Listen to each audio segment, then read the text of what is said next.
Hello, everyone, and welcome to today's Explainer. I'm so glad you're here.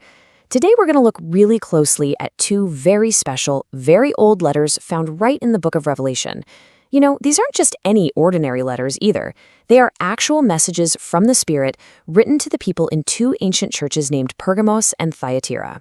It's this incredibly beautiful story all about doing what's right, making good choices, and the absolute amazing promises God has waiting for us when we do.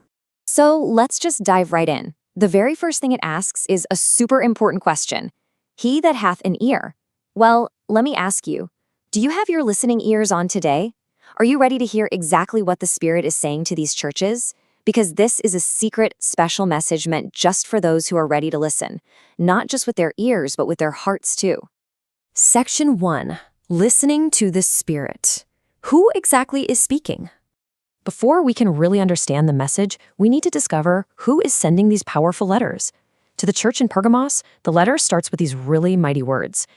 These things saith he which hath the sharp sword with two edges. Now don't worry, this isn't a scary sword at all. This actually represents the strong, true, and powerful words of the Son of God. His words are so true they just cut right through everything else.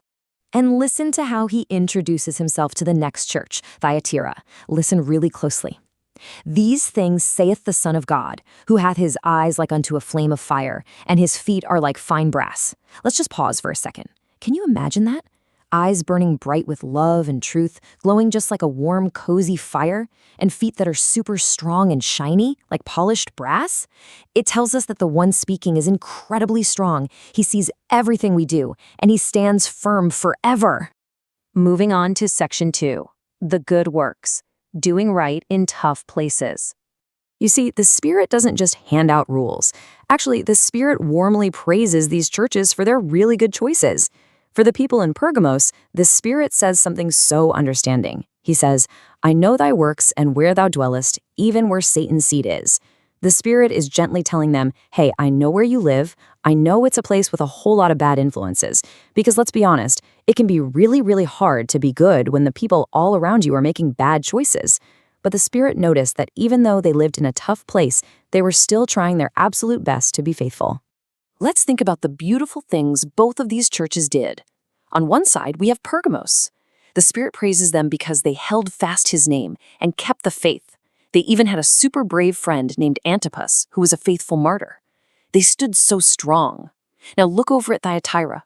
The Spirit praises them for their charity, which is just a fancy word for loving others, and their service, their faith, and their patience. He even says their good works are growing. It's like a beautiful garden. They are just doing more and more wonderful things to help others. But then we come to Section 3, the challenge, avoiding the stumbling blocks. Every good journey has a few bumps in the road, right? Here, the Spirit lovingly warns them. Just like a parent warns you not to touch a hot stove because they love you, the Spirit warns these churches about bad choices. In Pergamos, there were some bad influences, like the doctrine of Balaam and the Nicolaitans. You can think of a doctrine just like a teaching or a lesson. But these were bad lessons. They acted as a stumbling block. Have you ever tripped over a block left in the middle of the floor? Well, that's exactly what these bad teachings did.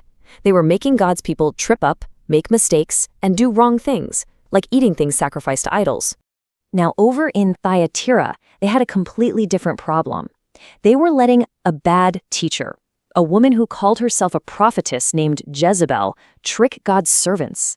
She was teaching them to do wrong things and showing them the depths of Satan. The tricky part? They were just letting her stick around and teach these confusing, bad things instead of asking her to stop. So, here is the really crucial point. What God asks them to do next. He tells them to repent. Not to repent simply means to turn around.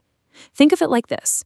If you're walking down the wrong path, you just stop, turn completely around, and walk right back towards the light, towards what is right.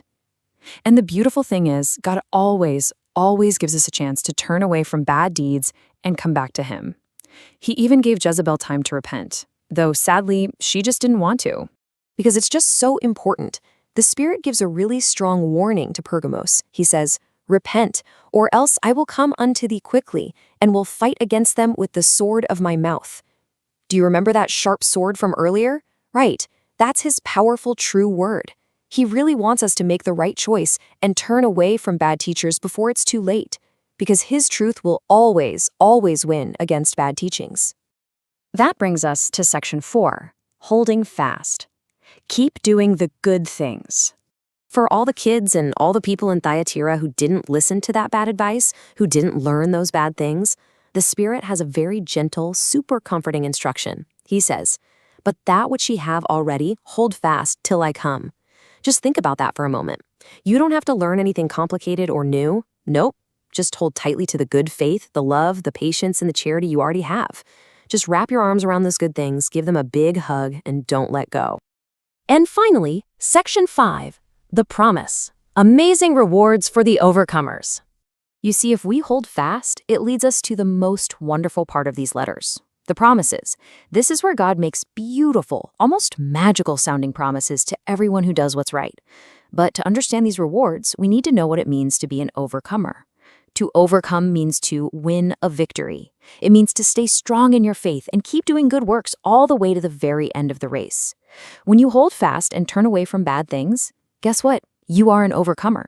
Let's explore the totally wonderful rewards for the overcomers in Pergamos. First, God promises they will eat of the hidden manna, which is the special, heavenly food just for them.